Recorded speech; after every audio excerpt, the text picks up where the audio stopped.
মানার কিচেনে সকলকে স্বাগত। বড়দের প্রণাম, ছোটদের বহুবার ভালোবাসা। তোমরা সব কেমন আছো? আশা করি সকলে ভালো আছো। তোমাদেরকে আগের ভিডিওতে বলেছি যে আমি কচুরলতি রান্না করব। কচুরলতিটা ভালো করে ধুয়ে রেখেছি।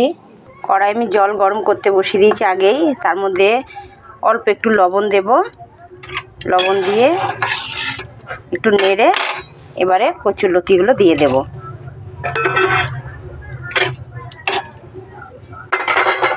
কচুরলতিটা ভাপানো হয়ে গেছে। এটা বেশি সেদ্ধ করলে হবে না, নাহলে রান্নার সময় গলে যাবে। এবারে গ্যাসটা অফ করে দেব। এবারে এটা ছেঁকে নেব। ছাঁকনিতে দিয়ে জলটা ভালো করে ঝরিয়ে নিতে হবে। এবারে কড়াই গরম হয়ে গেছে, এবারে তেল দিয়ে দেব।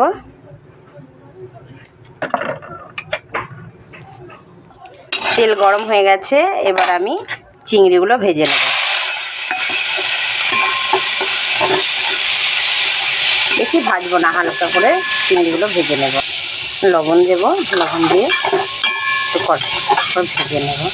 চিংড়িগুলো ভাজা হয়ে গেছে, এবারে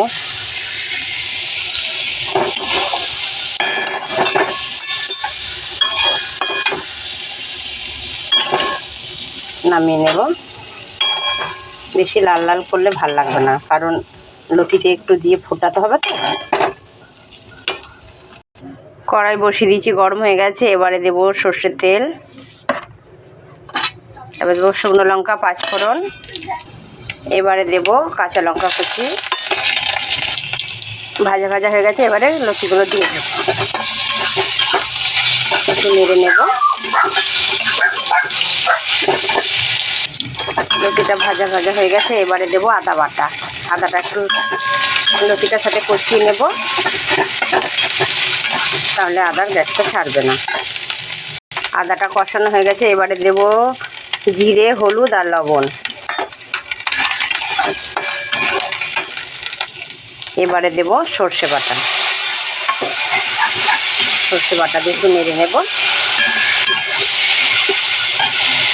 এবারে সামান্য একটু জল দিয়ে দেবো।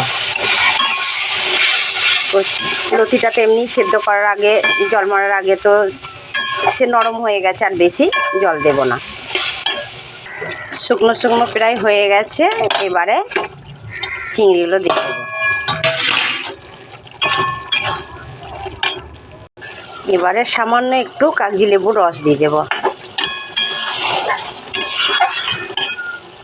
আমার কুচো চিংড়ি কচুরলতি কমপ্লিট। এবারে নামিয়ে নেব। তাড়াতাড়ি নামাতে গিয়ে এক পাশে হয়ে গেছে। বন্ধুরা কমেন্টে জানাবে কেমন হয়েছে। কুচো চিংড়ির কচুরলতি প্রথমবার বানালাম, জানি না কেমন হয়েছে। পরে আবার কেন। টাটা, ভালো থেকে সুস্থ থেকো, সাবধানে থেকো। যদি ভালো লাগে আমার ভিডিওটাই, রান্না কিভাবে বানালাম তোমরা হয়তো দেখেছো, দেখলে তোমরা ট্রাই করে দেখো। আমি প্রথমবার করলাম, জানি না কেমন হয়েছে। টাটা, পরে কথা হবে।